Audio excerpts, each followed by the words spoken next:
ശ്രീജിത്ത് പണിക്കർ, നോക്കൂ, ഒരു CPM കുടുംബമായിരുന്നു. പക്ഷേ അവർക്ക് ഉണ്ടായ ഈ ദാരുണമായിട്ടുള്ള അനുഭവത്തിൽ ഒരു അനുതാപപൂർണമായ സമീപനവും ഈ സർക്കാരിന്റെ ഭാഗത്തു നിന്നും ഉണ്ടായിട്ടില്ല. അതവർ പലകുറി പരാതിയായി ചൂണ്ടിക്കാണിച്ചിട്ടുള്ളതാണ്. ഇപ്പോൾ കോൺഗ്രസ് UDF അധികാരത്തിൽ വന്നതിന് ശേഷം വളരെ പെട്ടെന്ന് തന്നെ ആ ഒരു കൂടിക്കാഴ്ച നടക്കുന്നു. അതിന് പിന്നാലെ തീരുമാനമുണ്ടാവുകയാണ്. നാളെ അത് ഔദ്യോഗിക വിജ്ഞാപനമായി പുറത്തു വരികയും ചെയ്യും. അപ്പോൾ ഒരു വിശദമായ അന്വേഷണം ഇതുമായി ബന്ധപ്പെട്ട് ഉണ്ടാകും എന്നതാണോ താങ്കൾ പ്രതീക്ഷിക്കുന്നത്? പമ്പിന്റെ ഉടമ ആര്, എന്താണ് ഈ ഇടപാടുകൾ, ഇതിന് പിന്നിൽ വലിയ ശക്തികളുണ്ടോ തുടങ്ങി നിരവധി സംശയങ്ങൾ പൊതുസമൂഹത്തിന് മുന്നിൽ പോലും ഉണ്ടായിട്ടുള്ളൊരു കേസാണ്. അങ്ങനെയുള്ള മറനീക്കിയുള്ള ഒരു അന്വേഷണം ഈ വിഷയത്തിൽ സമഗ്രമായ ഒരു അന്വേഷണം ഉണ്ടാക്കും എന്ന് താങ്കൾ പ്രതീക്ഷിക്കുന്നുണ്ടോ? അതോ അതിനപ്പുറം ഒരു രാഷ്ട്രീയ പകപോക്കലുകളാണോ ഇപ്പോൾ നമ്മൾ കാണുന്നത്? രേണു, ഞാൻ കരുതുന്നത് ഇതിൽ സമഗ്രമായിട്ടുള്ള ഒരു അന്വേഷണം ഉണ്ടാകേണ്ടുന്ന എല്ലാവിധ സാഹചര്യങ്ങളുമുണ്ട്. നമ്മളൊക്കെ ആദ്യം മുതൽ തന്നെ അതിനു വേണ്ടിയിട്ട് വാദിക്കുന്ന ആൾക്കാരാണ്. അതുകൊണ്ട് തന്നെ ഈ ഒരു കേസിനെ CBIക്ക് വിടാനുള്ള UDF സർക്കാരിൻ്റെ തീരുമാനമെന്ന് പറയുന്നത് 100% സ്വാഗതാർഹമായിട്ടുള്ള ഒരു കാര്യമാണ്. ഇവിടെ ഈ ചർച്ചയിൽ സംസാരിക്കുന്ന സമയത്ത് ഇടതുപക്ഷത്തിൻ്റെ പ്രതിനിധി ശ്രീ രാജേഷ് പറഞ്ഞത് രാഷ്ട്രീയ പ്രേരിതമായി CPMനെ തകർക്കാനായിട്ട് ഈ അന്വേഷണം CBIക്ക് വിടാനായിട്ട് തീരുമാനിക്കുന്നു എന്നാണ്. ഈ കേസ് CBI അന്വേഷിച്ചാൽ CPM തകരുമെന്നൊക്കെ അദ്ദേഹം ഈ ഘട്ടത്തിൽ തന്നെ കരുതുന്നുണ്ട് എന്ന് വേണം മനസ്സിലാക്കാൻ. അതുകൊണ്ട് തന്നെ ആവാം CPMന്റെ വലുതും ചെറുതുമായിട്ടുള്ള നേതാക്കളെല്ലാം ഈ CBI എൻക്വയറിയെ ഭയപ്പെടുന്നത്. എന്തിനാണ് ഇതിനെ ഭയപ്പെടുന്നത് എന്ന് എനിക്ക് മനസ്സിലാകുന്നില്ല.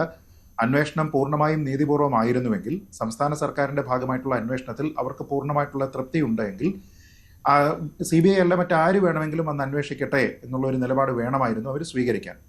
ഇത് പറയുമ്പോൾ തന്നെ ഇവരെല്ലാവരും തന്നെ പ്രാഥമികമായിട്ട് ആശ്രയിക്കുന്നത് നേരത്തെ സമാനമായിട്ടുള്ള സാഹചര്യത്തിൽ ഹൈക്കോടതിയും സുപ്രീം കോടതിയും ഈ CBI അന്വേഷണം വേണം എന്നുള്ള കുടുംബത്തിന്റെ ആവശ്യത്തിനെ തള്ളിയതിനെ മുൻനിർത്തിയാണ്.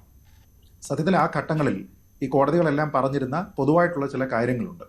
അതിലൊന്ന്, പരാതിക്കാരിയായിട്ടുള്ള ശ്രീമതി മഞ്ജുഷയുടെ വ്യക്തിപരമായിട്ടുള്ള വികാരങ്ങൾ, സംശയങ്ങൾ തുടങ്ങിയ കാര്യങ്ങളുടെ അടിസ്ഥാനത്തിൽ CBIക്ക് അന്വേഷണം വിടാൻ കഴിയില്ല എന്നും അവരുടെ പരാതിയിൽ ഈ അന്വേഷണവുമായി ബന്ധപ്പെട്ട് വസ്തുതാപരമായിട്ടുള്ള വീഴ്ചകൾ എന്തൊക്കെയാണ് എന്ന് ചൂണ്ടിക്കാട്ടിയിട്ടില്ല എന്നുമാണ്. നമ്മളിവിടെ ആലോചിക്കേണ്ടുന്ന പ്രധാനപ്പെട്ട കാര്യം, ഈ കാര്യങ്ങളെല്ലാം കേരള ഹൈക്കോടതിയും സുപ്രീം കോടതിയും പരിഗണിച്ചത് കഴിഞ്ഞ വർഷം 2025 ജനുവരി മാസം മുതൽ ഏപ്രിൽ മാസം വരെ ആയിരുന്നു എന്നുള്ളതാണ്. അതിനുശേഷവും കുറേയധികം മാറ്റങ്ങൾ ഉണ്ടായിട്ടുണ്ട്. ഇവരുടെ സംശയങ്ങൾ വളരെ വസ്തുതാപരമായിട്ട് ഇവരെ കോടതിയെ അറിയിക്കുന്നു. അതിന്റെ ഭാഗമായിട്ടാണ് ഏതാനും മാസങ്ങൾക്ക് മുൻപ് ഈ വർഷം മാർച്ചിൽ തലശ്ശേരി അഡീഷണൽ സെഷൻസ് കോടതി ഇതുമായി ബന്ധപ്പെട്ട 4 സുപ്രധാന പോയിന്റുകളിൽ തുടരന്വേഷണം വേണം എന്ന് പറഞ്ഞിരിക്കുന്നത്.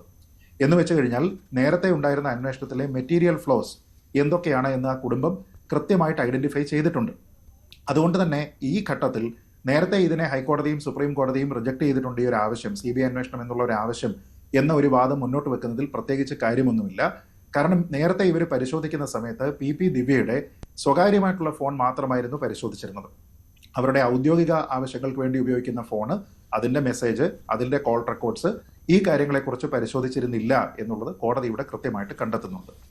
2, ഈ പമ്പിന്റെ ഉടമയായിട്ട് അപേക്ഷ നൽകിയിരിക്കുന്ന TV പ്രശാന്തൻ, അദ്ദേഹം 1 ലക്ഷം രൂപ നവീൻ ബാബുവിന് കൈക്കൂലി കൊടുത്തിട്ടുണ്ട് എന്ന് പറയുമ്പോൾ ആ ഒരു ക്ലെയിം പൂർണ്ണമായിട്ട് വെരിഫൈ ചെയ്യണം. അതിന്റെ സോഴ്സ് എവിടെയാണ്, എപ്പോൾ കൊടുത്തു, എങ്ങനെ കൊടുത്തു തുടങ്ങിയ കാര്യങ്ങളുമായി ബന്ധപ്പെട്ട് വളരെ കൃത്യമായിട്ടുള്ള അന്വേഷണം ഉണ്ടാകണം എന്ന് കോടതി പറയുന്നു. ഇപ്പോൾ സമഗ്രമായിട്ടുള്ള ഒരു അന്വേഷണമാണ് നേരത്തെ പോലീസിന്റെ ഭാഗത്തു നിന്ന് ഉണ്ടായിരുന്നത് എങ്കിൽ ഇത് നേരത്തെ തന്നെ വെളിവാകുമായിരുന്നു. അത് ഉണ്ടായിട്ടില്ല എന്നുള്ളത് കുടുംബം ഇപ്പൊ ചൂണ്ടിക്കാണിക്കുമ്പോൾ കോടതിക്ക് ബോധ്യമാകുന്നുണ്ട്.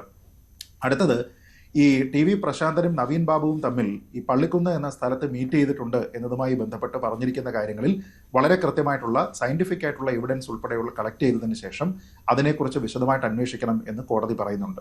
ഇതിനൊക്കെ പുറമെയാണ് നേരത്തെ വിജിലൻസിൽ ഒരു പരാതി കൊടുത്തിരുന്നു ഇദ്ദേഹത്തിനെതിരെ എന്ന് പറഞ്ഞിരുന്നതുമായി ബന്ധപ്പെട്ട് എന്ത് തരത്തിലുള്ള അന്വേഷണമാണ്, എന്ത് തരത്തിലുള്ള തെളിവ് ശേഖരണമാണ്, എന്ത് തരത്തിലുള്ള നടപടിയാണ് വിജിലൻസ് സ്വീകരിച്ചത് തുടങ്ങിയ കാര്യങ്ങളെക്കുറിച്ച് കൃത്യമായിട്ടുള്ള വിശദീകരണം ഉണ്ടാകണം, അതിനെപ്പറ്റി തുടരന്വേഷണം ഉണ്ടാകണം എന്ന് കോടതി പറയുന്നത്. അപ്പോൾ നേരത്തെയുള്ള ഒരു ഘട്ടത്തിൽ വളരെ പ്രിലിമിനറി ആയിട്ടുള്ള ഒരു സ്റ്റേജിൽ ഏതാണ്ട് 1.5 വർഷം മുമ്പ് അല്ലെങ്കിൽ 1.25 വർഷം മുമ്പ് ഈ കേസുമായി ബന്ധപ്പെട്ട് CBI അന്വേഷണം വേണം എന്ന് കുടുംബം പറഞ്ഞിരുന്നപ്പോൾ അവരുടെ പെറ്റീഷനിൽ പറഞ്ഞിട്ടില്ലാത്ത ചില കാര്യങ്ങൾ, അല്ലെങ്കിൽ അതിൽ എന്തൊക്കെ കാര്യങ്ങളാണ് മിസ്സിംഗ് എന്ന് കോടതികൾ സൂചിപ്പിച്ചിരുന്നത് ഇപ്പോൾ വളരെ വ്യക്തമായിട്ട് അതിൽ ഇൻക്ലൂഡ് ചെയ്യുകയും അത് കോടതിയെ അത് ബോധിപ്പിക്കാനായിട്ട് അവർക്ക് സാധിക്കുകയും ചെയ്തതുകൊണ്ടാണ് 13 പോയിന്റുകളാണ് അവർ സബ്മിറ്റ് ചെയ്തിരുന്നത് എങ്കിൽ പോലും അതിലെ 4 പോയിന്റുകളുടെ പേരിൽ തുടരന്വേഷണം വേണം എന്ന് കോടതി തീരുമാനിച്ചത്. അതുകൊണ്ട് തന്നെ നേരത്തെ പറഞ്ഞിരുന്ന വാദങ്ങളൊന്നും തന്നെ ഇപ്പോൾ മുൻനിർത്തി പറഞ്ഞതുകൊണ്ട് യാതൊരു വിധത്തിലുള്ള കാര്യവുമില്ല എന്ന് വേണം മനസ്സിലാക്കാൻ.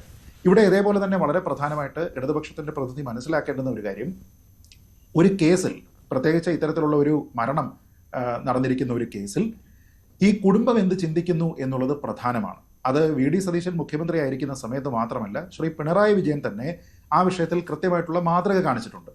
അതായത് പൂക്കോട് വെറ്ററിനറി കോളേജിൽ സിദ്ധാർത്ഥൻ എന്നൊരു യുവാവ് അവിടെ ആൾക്കൂട്ട വിചാരണയ്ക്ക് വിധേയനായിട്ട് അദ്ദേഹം മരണപ്പെടുമ്പോൾ അത് മരണമാണ്, കൊലപാതകമാണ് തുടങ്ങിയ പല വാദങ്ങൾ വരുന്ന സമയത്ത് അതിലിവിടെ പോലീസിന്റെ അന്വേഷണം നടക്കുന്ന ഘട്ടത്തിൽ തന്നെയാണ് അദ്ദേഹത്തിന്റെ കുടുംബാംഗങ്ങൾ മുഖ്യമന്ത്രിയായിരുന്ന ശ്രീ പിണറായി വിജയനെ സമീപിച്ചിട്ട് ആ വിഷയവുമായി ബന്ധപ്പെട്ട അന്വേഷണം CBIക്ക് കൈമാറണമെന്ന് പറഞ്ഞത്. തന്റെ പോലീസ് സംവിധാനം നടത്തുന്ന അന്വേഷണത്തിൽ മുഖ്യമന്ത്രിക്ക് ഒരു തരത്തിലുള്ള അതൃപ്തിയും ആ സമയത്ത് ഉണ്ടായിരുന്നില്ല. അദ്ദേഹം ആ അന്വേഷണം പക്ഷേ CBIക്ക് വിട്ടു. CBIക്ക് വിടുന്ന സമയത്ത് അദ്ദേഹം പറഞ്ഞത്, കേരള പോലീസിന്റെ ഈ വിഷയത്തിലെ അന്വേഷണം കുറ്റമറ്റതും നീതിപൂർവകവുമാണ്. മുഴുവൻ പ്രതികളെയും ഇതിനോടകം തന്നെ അറസ്റ്റ് ചെയ്തിട്ടുണ്ട്. പക്ഷേ എങ്കിൽ പോലും ഈ അന്വേഷണവുമായി ബന്ധപ്പെട്ട് കുടുംബത്തിന്റെ തൃപ്തി എന്നുള്ളത് പ്രധാനമാണ്. അതുകൊണ്ട് തന്നെ കുടുംബത്തിന്റെ ആവശ്യത്തിനെ കൂടി പരിഗണിച്ചുകൊണ്ടാണ് കേന്ദ്ര ഏജൻസിക്ക് ഇതിനെ കൊടുക്കുന്നത്, ഈ ഒരു കേസിനെ കൈമാറുന്നത് എന്നാണ്, കുടുംബത്തിന്റെ വികാരം മാനിച്ച് എന്നാണ് പറഞ്ഞത്. അപ്പൊ ഞാൻ ചോദിക്കുന്നത്, ഏതെങ്കിലും തോന്നുന്ന വിഷയങ്ങളിൽ മാത്രം ഈ കുടുംബത്തിന്റെ വികാരത്തിനെ പരിഗണിക്കുകയും മറ്റു വിഷയങ്ങളിൽ കുടുംബത്തിന്റെ വികാരത്തിനെ മുഖ്യമന്ത്രി പരിഗണിക്കാതിരിക്കുകയും ചെയ്യുന്നത് എന്തുകൊണ്ടാണ്? നേരത്തെ സിദ്ധാർത്ഥൻ കേസിൽ മുഖ്യമന്ത്രിയായിരുന്ന ശ്രീ പിണറായി വിജയൻ സ്വീകരിച്ചിരുന്ന കുടുംബത്തിന്റെ വികാരം മാനിച്ച് ഈ കേസിനെ CBIക്ക് വിടുക എന്നുള്ള അതേ നടപടി തന്നെയാണ് ഇത്തവണ ശ്രീ വി.ഡി. സതീശൻ മുഖ്യമന്ത്രി ആയിരിക്കുന്ന സമയത്ത് നവീൻ ബാബുവിന്റെ വിഷയത്തിൽ സ്വീകരിച്ചിരുന്നത് എന്നങ്ങ് കരുതി കഴിഞ്ഞാൽ പിന്നെ ഇത് രാഷ്ട്രീയ പ്രേരിതമാണെന്നോ CPM-നെ തകർക്കാനാണെന്നോ ഒക്കെയുള്ള വാദത്തിന് പിന്നെ എവിടെയാണ് നിലനിൽപ്പ്? ഒപ്പം ഇതിൽ ഏറ്റവും പ്രധാനപ്പെട്ട മറ്റൊരു കാര്യം കൂടി രേണു മനസ്സിലാക്കേണ്ടതുണ്ട്. ഈ അന്വേഷണ സംഘത്തിന്റെ ഭാഗമായിരുന്ന ACP TK രത്നകുമാർ, അദ്ദേഹം ഈ അന്വേഷണത്തിന്റെ ഭാഗമായി നിന്നയാളാണ്. അദ്ദേഹം ഈ കഴിഞ്ഞ തദ്ദേശ ഭരണ തെരഞ്ഞെടുപ്പിൽ അദ്ദേഹം അവിടെ ശ്രീകണ്ഠാപുരം നഗരസഭയിലേക്ക് മത്സരിച്ചു, കൗൺസിലറായിട്ട് CPM ടിക്കറ്റിൽ മത്സരിച്ചു, ജയിച്ചു. അപ്പോൾ രാഷ്ട്രീയമായിട്ട് എത്രത്തോളം പ്രാധാന്യമുള്ള ഒരു കേസാണിതെന്നതിനെ കുറിച്ച് നമുക്കറിയാം. പ്രതിസ്ഥാനത്ത് നിൽക്കുന്നത് പാർട്ടിയുടെ ഏറ്റവും വേണ്ടപ്പെട്ട ആൾക്കാരാണെന്നറിയാം. ആ വിഷയത്തിൽ അന്വേഷണ ഉദ്യോഗസ്ഥരായി നിന്നിരുന്ന ഒരു വ്യക്തി റിട്ടയർ ചെയ്തിട്ട് ഉടനെ തന്നെ പാർട്ടിയുടെ ആളായിട്ട് പാർട്ടി ടിക്കറ്റിൽ മത്സരിച്ച് അവിടെ ജയിക്കുകയും ചെയ്തു. അപ്പൊ അന്വേഷണം നീതിപൂർവകമല്ല എന്ന് കുടുംബമോ മറ്റാരെങ്കിലുമോ സംശയിച്ചു കഴിഞ്ഞാൽ അത് കേവലം രാഷ്ട്രീയ പ്രേരിതം എന്ന് മാത്രം പറഞ്ഞുകൊണ്ട് അടച്ചാക്ഷേപിച്ച് അവരുടെ ആവശ്യത്തിനെ ചവിട്ടി തേക്കാൻ കഴിയുമോ എന്ന് ചോദിച്ചാൽ ഇല്ല എന്നുള്ളതാണ്. അതുകൊണ്ട് ഒരിക്കൽ കൂടി ഈ അന്വേഷണം CBIക്ക് വിടാനുള്ള സംസ്ഥാന സർക്കാരിന്റെ തീരുമാനത്തിനെ പൂർണ്ണമായിട്ടും പൊതുസമൂഹത്തിലെ ഒരു അംഗം എന്ന നിലയ്ക്ക് ഞാൻ സ്വാഗതം ചെയ്യും. തീർച്ചയായും താങ്കളിലേക്ക് തിരിച്ചെത്താം. അഡ്വക്കേറ്റ് പ്രശാന്ത് പത്മനാഭൻ, ഇവിടെ ഇപ്പോൾ നാളെ പ്രോസിക്യൂഷൻ ഈ അന്വേഷണ റിപ്പോർട്ട് ഇടയ്ക്ക് സമർപ്പിച്ചതിന് ശേഷം അതിൽ ചില പോരായ്മകൾ ചൂണ്ടിക്കാട്ടിയിരുന്നു. അതിനുശേഷം കൂടുതൽ സമയം ആവശ്യപ്പെട്ടു. നാളെ ഇനി അത് പരിഗണിക്കും ജൂൺ 1 എന്നതാണ് ഞാൻ മനസ്സിലാക്കുന്നത്. ഇപ്പോൾ ഈ CBI അന്വേഷണം നീക്കം, അതുമായി ബന്ധപ്പെട്ട് പ്രതിഭാഗം അഭിഭാഷകൻ പ്രതികരിച്ചിരിക്കുന്നത് ഈ കേസ് അനന്തമാക്കി നീട്ടിക്കൊണ്ടു പോകാനുള്ള ശ്രമമാണ് നടക്കുന്നത് എന്നതാണ്. നമുക്കറിയാം, ഇതിനോടകം ഹൈക്കോടതിയിലും സുപ്രീം കോടതിയിലും ഒക്കെ ഈ ആവശ്യങ്ങൾ പോവുകയും അതൊക്കെ പരിഗണിക്കപ്പെടുകയും ഒക്കെ ചെയ്തൊരു സാഹചര്യം നിലനിൽക്കുന്നല്ലോ. അപ്പോൾ എങ്ങനെയായിരിക്കും ഇനിയുള്ള നീക്കങ്ങൾ? ഇപ്പോഴത്തെ അന്വേഷണം. കൂടുതൽ വാർത്തകൾക്ക് News 18 Keralam YouTube channel subscribe ചെയ്യുക.